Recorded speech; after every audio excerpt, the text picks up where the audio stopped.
मौनी अमावस्या स्नान दान से मोक्ष की ओर अग्रसर होने का पर्व है। सनातन धर्म में प्रत्येक तिथि का अपना आध्यात्मिक महत्व है, परंतु अमावस्या को विशेष रूप से स्नान दान तर्पण और पितृ शांति के लिए अत्यंत फलदायी माना गया है। इन्हीं अमावस्या तिथियों में से ही मौनी अमावस्या को अन्य अमावस्या की तिथियों की तरह ही पुण्यदायी अमावस्या कहा गया है। माघ मास के कृष्ण पक्ष की अमावस्या को मनाई जाने वाली यह तिथि आत्मशुद्धि, मौन साधना और पितरों के कल्याण का अनुपम अवसर प्रदान करती है। मौनी अमावस्या को माघी अमावस्या भी कहा जाता है। इस दिन मौन रहकर किए गए जप तप और सेवा कार्य साधक को विशेष पुण्य प्रदान करते हैं। शास्त्रों में वर्णन मिलता है कि इस दिन किया गया स्नान और दान मनुष्य को संसारिक बंधनों से मुक्त कर मोक्ष के मार्ग की ओर अग्रसर करता है।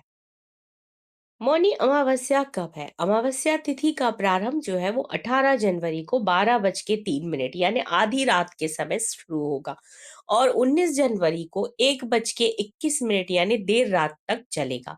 और उदया तिथि की मान्यता के अनुसार ये पर्व 18 जनवरी को ही मनाया जाएगा। मौनी अमावस्या के दिन गंगा, यमुना, नर्मदा, सरयू अथवा किसी भी पवित्र नदी में स्नान करना अत्यंत पुण्यकारी माना गया है। प्रातः यानी कि ब्रह्म मुहूर्त में स्नान कर सूर्य देव को अर्घ्य देने की परंपरा है। स्नान के समय पितरों का स्मरण करते हुए उन्हें जल अर्पित करें। ऐसा करने से पितर जो होते हैं वो हम प्रसन्न होते हैं, परिवार को आशीर्वाद देते हैं और जीवन में सुख समृद्धि का संचार होता है। मान्यता है कि इस दिन तर्पण, पिंडदान और श्राद्ध करने से पितरों को मोक्ष की प्राप्ति होती है। स्नान के पश्चात मौनी अमावस्या पर दान करना बेहद पुण्यदायी माना गया है। शास्त्रों के अनुसार इस दिन किया गया दान 100 यज्ञों के बराबर पुण्य फल देता है। अमावस्या के दिन अन्न, वस्त्र, कंबल तथा जरूरतमंदों की आवश्यक वस्तुओं का ध्यान करना चाहिए। साथ ही गौ सेवा, पशु पक्षियों को चारा और दाना डालना भी विशेष पुण्य प्रदान करता है। ऐसा करने से पितरों की आत्मा तृप्त होती है और पितृ दोष से मुक्ति मिलती है।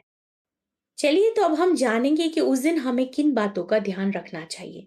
अमावस्या की तिथि पितरों को समर्पित होती है, तो इस दिन गेहूं, आटा और पूजा की सामग्री वगैरह हमें नहीं खरीदनी चाहिए। किसी भी पेड़ को नहीं काटना चाहिए, वरना शारीरिक और मानसिक कष्ट आते हैं। बिना स्नान भोजन भी नहीं करना चाहिए।